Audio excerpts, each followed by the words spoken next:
नमस्कार सभी को। दोस्तों, साल 2025 का अंत होते होते बांग्लादेश की राजनीति में भी एक युग का अंत हो गया और एक नए दौर की आहट सुनाई दे रही है।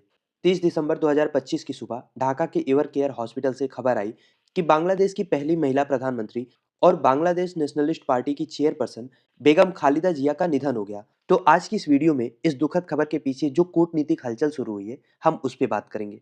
क्योंकि भारत के विदेश मंत्री डॉक्टर एस जयशंकर तुरंत ढाका पहुंच गए और वो न केवल स्टेट फ्यूनरल में शामिल हुए हैं, बल्कि खालिदा जिया के उत्तराधिकारी और उनके बेटे तारिक रहमान के साथ एक लंबी मुलाकात भी की है। इसके अलावा जयशंकर जी ने उन्हें प्रधानमंत्री मोदी के द्वारा भेजा गया पर्सनल कंडोलेंस लेटर भी सौंपा। और अब यहाँ पे एक इम्पॉर्टेंट सा सवाल खड़ा हो रहा है कि ये मुलाकात इतनी खास क्यों बताई जा रही है। दरअसल इसका जवाब ये है, क्योंकि ये पिछले 15 सालों का जो डिप्लोमेट फ्रीज था, उसको तोड़ने की बड़ी कोशिश के रूप में देखा जा रहा है। अब ये कैसा फ्रीज था, कैसी कोशिश थी, जैसे-जैसे हम वीडियो में आगे बढ़ेंगे, सारी चीज़ें आपके लिए क्लियर हो जाएँगी। तो आइए वीडियो शुरू करते हैं। तो दोस्तों, खालिदा जिया का जाना बांग्लादेश के लिए एक वैचारिक शून्यता, एक आइडियोलॉजिकल वैक्यूम पैदा कर गया है। 80 वर्ष की उम्र में उन्होंने अपनी अंतिम सांस ली और उनका पूरा जीवन उतार-चढ़ाव की एक ऐसी दास्तां है जिसने बांग्लादेश की दिशा तय की। 1991 में वो पहली बार प्रधानमंत्री बनी, फिर 1996 में और फिर 2001 में। उनके पति जियाउर रहमान ने ही 1978 में बीएनपी पार्टी की स्थापना की थी।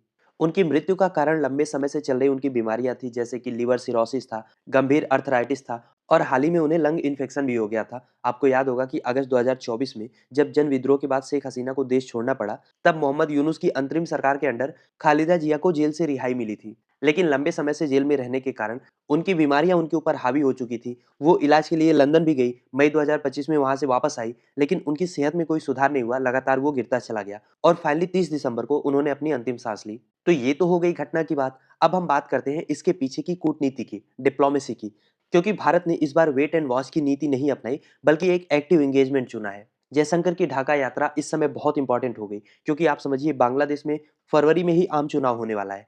ऐसे में भारत का बीएनपी के एक्टिंग चेयरमैन तारिक रहमान से मिलना ये क्लियर संदेश दे रहा है कि दिल्ली अब केवल शेख हसीना की पार्टी आवामी लीग के चश्मे से बांग्लादेश को नहीं देख रही है।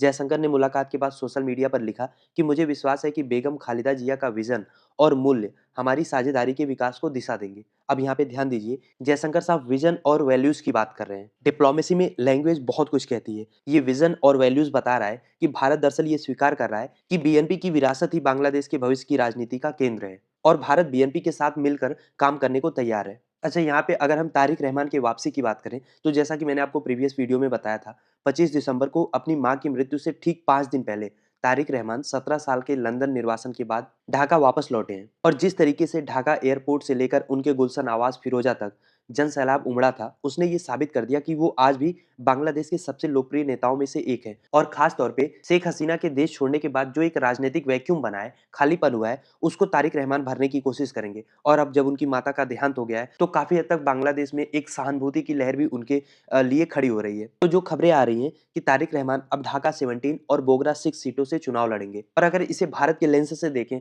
तो भारत के लिए तारिक रहमान एक जटिल चुनौती रहे हैं, क्योंकि अतीत में मतलब 17 साल पहले जब उनका देश निकाला नहीं हुआ था, तो वो भारत विरोधी ताकतों को सह देने के आरोप उनके ऊपर लगते रहे। लेकिन अभी 2025 का तारिक रहमान काफी बदला हुआ नजर आ रहा है। वो अब समावेशी राजनीति यानी कि इंक्लूसिव पॉलिटिक्स और अल्पसंख्यकों की सुरक्षा की बात कर रहे हैं।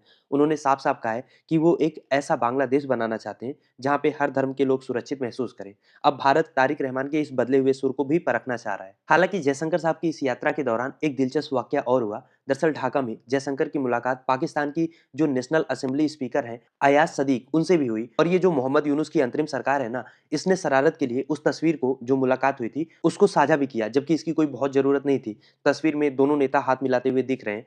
इसने सोशल मीडिया पर एक बहस छेड़ दी है कि क्या भारत पाकिस्तान के प्रति नरम हो रहा है। तो हकीकत ये है कि किसी भी इंटरनेशनल फोरम पे या फ्यूनरल जैसे आयोजन में हाथ मिलाना एक प्रोटोकॉल होता है। भारत ने तुरंत क्लियर किया कि ये केवल शिष्टाचार था, लेकिन इस फोटो को शेयर करके तो बिना मतलब की कंट्रोवर्सी खड़ी करने की कोशिश मोहम्मद यूनुस की इंटरिम गवर्नमेंट ने किया है, वो शिष्टाचार नहीं था, वो बदतमीजी थी। और क्योंकि आपको पता है कि मोहम्मद यूनुस की जो इंटरिम सरकार है, उसका भारत के साथ काफी तनावपूर्ण संबंध चल रहा है इस समय, तो ये ऐसा कोई भी मौका नहीं छोड़ते हैं जहां पे भारत के अगेंस्ट ये कुछ भी प्रोपोगेंडा, कुछ भी नैरेटिव चला पाए। और यही रीजन है कि जयशंकर साहब ने यूनुस के साथ कोई औपचारिक बायलैटरल बातचीत भी नहीं की, बल्कि अपना पूरा ध्यान बीएनपी के नेतृत्व पे केंद्रित रखा, जिसका चुनाव के बाद सत्ता में आने के चांसेस बहुत हाई है। और अगर आप ये जानना चाह रहे हैं कि भारत की इस न्यू डिप्लोमेसी के पीछे का सबसे बड़ा कारण क्या है, तो वो है सुरक्षा।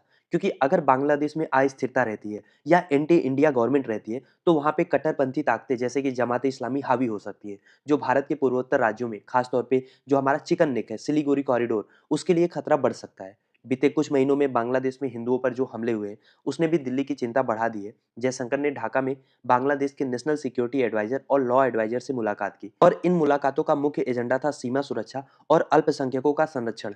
भारत चाहता है कि चुनाव शांतिपूर्ण हो और सत्ता में जो भी आए, भारत उसके साथ मिलकर आतंकवाद के खिलाफ काम करे। और यहाँ पे भारत को उम्मीद इसलिए भी दिख रही है क्योंकि जब से तारिक रहमान ने वापसी की है, उनकी बीएनपी पार्टी ने अपनी पुरानी प्रो इस्लामिस्ट छवि को छोड़कर एक लिबरल डेमोक्रेटिक पार्टी के रूप में खुद को पेश करना शुरू किया है। उन्होंने जमाते इस्लामी से अपनी दूरी भी बनाई है और शहरी मध्य वर्ग और युवाओं को लुभाने की कोशिश भी कर रहे हैं। तो भारत कुल मिला-जुला के इस बदलाव का स्वागत कर रहा है। पीएम मोदी ने अपने पत्र में खालिदा जिया को दृढ़ संकल्प वाली नेता बताया है और ये प्रशंसा दरअसल इस बात का संकेत है कि अगर बीएनपी पार्टी सत्ता में आती है और वो बहुत ज़्यादा एंटी इंडिया स्टैंड नहीं लेते हैं, कट्टरपंथी ताकतों को बढ़ने नहीं देते हैं, माइनॉरिटीज़ को भी साथ में लेके चलते हैं, तो भारत सारी पुरानी कड़वाहटों को भुलाकर एक नया अध्याय शुरू करने के मूड में है। खैर, जयशंकर साहब ने इस यात्रा के दौरान सिर्फ बांग्लादेश से ही नहीं, बल्कि भूटान और नेपाल के विदेश मंत्रियों के साथ भी चर्चा की और ये दिखा रहा है कि कहीं न कहीं भारत लगातार इस कोशिश में है कि दक्षिण एशिया में हम एक बिग ब्रदर की भूमिका निभा पाएँ और साथ में हम ये भी सुनिश्चित कर पाएँ कि जो बाहरी ताकतें हैं, जैसे कि चाइना, ट्रांजिशन पीरियड का फ़ायदा ना उठा सके और हमारे पड़ोसी देशों को हमारे खिलाफ खड़ा ना कर सके। तो दोस्तों, ये इवेंट बता रहा है कि राजनीति में कोई भी रिश्ता